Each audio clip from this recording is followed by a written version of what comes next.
Pemirsa, di Apa Kabar Indonesia malam hari ini, mohon maaf saya sedikit begitu terbuai dengan perbincangan saya dengan narasumber saya di sini untuk membahas benar tidak bahwa Pondok Pesantren Al Zaitun pimpinan Panji Gumilang terafiliasi oleh jaringan kelompok NII KW9 karena banyak beberapa pihak yang kemudian menuding ke arah sana. Ya, aparat kepolisian saat ini bergerak tapi untuk dua pasal pemirsa, yakni mengenai penistaan agama bahkan juga mengenai Undang-Undang ITE. Tapi sekarang mau ditelusuri benar tidak terkait NII. Itu yang akan saya bahas di Apa Kabar Indonesia malam hari ini.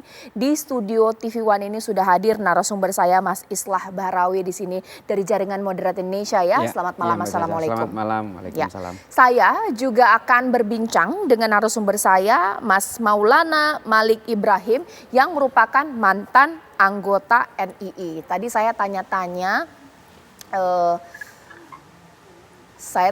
kepada Mas Maulana kapan kemudian bergabung dengan NII. Agak sulit mungkin mengingat lagi, tapi mungkin dari rentang 2000-an hingga 2011-2012. Bahkan tidak hanya mantan anggota NII saja pemirsa. Mas Maulana ini juga dekat dengan Panji Gumilang, mantan pengawal seperti itu. Benar ya Mas Maulana?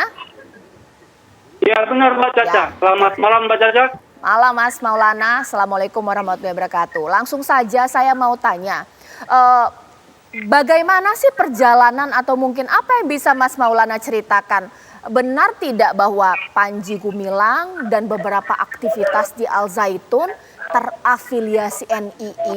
Seberapa yakin Mas Maulana bisa menyampaikan seperti itu? Bagaimana? Suaranya terputus-putus ini Mbak Caca. Oke, mohon baik. maaf saya nggak bisa. Ya. Nanti kita akan ulang lagi ya. Nanti kita akan ulang lagi komunikasi saya ke Mas Maulana. Mungkin sekarang saya ke Mas Islah. Mas Islah sebagai pemimpin dari Jaringan Moderat Indonesia pasti sudah mengkaji mengenai ini, begitu banyak polemik Ponpes Al Zaitun. Bisa tidak sih kita katakan bahwa Ponpes ini terafiliasi KW9 karena sangkaannya keras saat ini seperti itu? Atau mungkin tunggu dulu, ada yang harus ditelusuri lebih lanjut seperti apa? Ya justru Al Zaitun ini diciptakan oleh NII KW9. Artinya ya Al Zaitun dalam konteks ini ya, Al Zaitun dalam konteks Panji Gumilang. Bukan Al Zaitun sebagai pondok pesantren. Saya selalu memisahkan itu sebenarnya. Dimanapun pernyataan saya bahwa ada Al Zaitun pondok pesantren beserta santri-santri dan alumni. Dan di dalam Al Zaitun ada Panji Gumilang beserta cangkang-cangkang yang dibentuk oleh dia. Yang menjadikan Al Zaitun ini menjadi bejana dari melting potnya berbagai anggota NII KW8, KW9 ini sebagai alat untuk memproteksi gerakan-gerakan mereka. Nah, kalau melihat apa yang dilakukan oleh Panji Gumilang dengan proyek NII KW8, KW9-nya ini, kita harus memisahkan antara santri dan alumni yang dilahirkan oleh Al Zaitun. Nah ini yang harus kita bedakan. Artinya tidak semua alumni Al Zaitun ini harus terpapar NII gitu. Saya tidak mengerti. Kita pisahkan pemirsa. Azif Praduga tidak bersalah ya bahwa aktivitas pondok pesantren dengan Panji Gumilang dan cangkang-cangkangnya ini berbeda. Ya. Cangkang ini apa sih? Apakah mereka masuk ke dalam susunan kepengurusan pesantren Al Zaitun atau berbeda sendiri? Kalau bisa dibilang berbeda sendiri ya berbeda sendiri. Jadi begini, di Al Zaitun itu ada satu acara tahunan yang luar biasa yang menjadi ritual tahunan, namanya acara 1 Muharram. Nah 1 Muharram itu semua orang yang betul-betul mengkultuskan Panji Gumilang ini datang semua ke Al Zaitun. Artinya jumlahnya di situ mungkin bisa 10-12 ribu orang di situ. Sementara di hari-hari biasa Al Zaitun itu kan hanya berisikan santri, ustadz, dan mungkin hanya beberapa puluh atau ratus orang yang menjadi menjadi protektornya Panji Gumilang. Nah kalau acara 1 Muharram, nah ini jumlahnya itu bisa sampai 10-12 ribu. Itu informasi yang saya dapat dan hasil penelusuran saya juga seperti itu. Nah, dari berbagai daerah? Nah dari berbagai daerah itulah yang disatukan oleh Panji Gumilang setiap tahun sekali itu untuk mengkonsolidasi gerakan-gerakan NII KW9. Acara 1 Muharram ya? Ya. Oke, langsung saya konfirmasi dengan Mas Maulana. Mas Maulana, suara saya terdengar dengan jelas tidak ya ke Mas Maulana? Mas Maulana? Ya. Bisa didengar dengan baik Mbak. Ya, Mas Maulana, ini sudah ada informasi yang dihimpun oleh narasumber saya di sini, Mas Islah, bahwa ada satu acara di Al Zaitun namanya 1 Muharram, didatangi oleh kelompok tertentu dan diduga terafiliasi NII. Nah, ketika Mas Maulana ada di Al Zaitun dan bersama dengan Panji Gumilang, ada aktivitas seperti itu?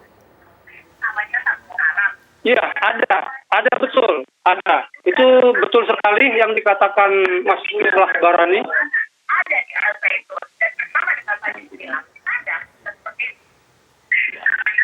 Boleh Iya, dilanjutkan, Mas? Ada, betul sekali. Apa yang dikatakan oleh Mas Islah Barani itu betul sekali. Jadi di Al Zaitun itu setiap tanggal 1 Muharram itu memang berkumpul semua.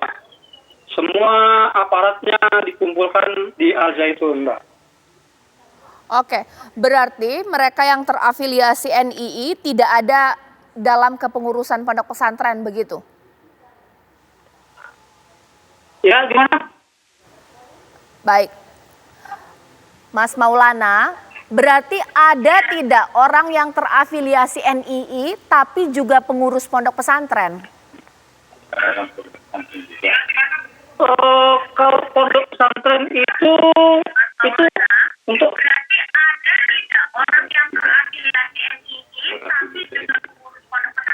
Oh iya ada, banyak sekali Mbak, banyak sekali itu.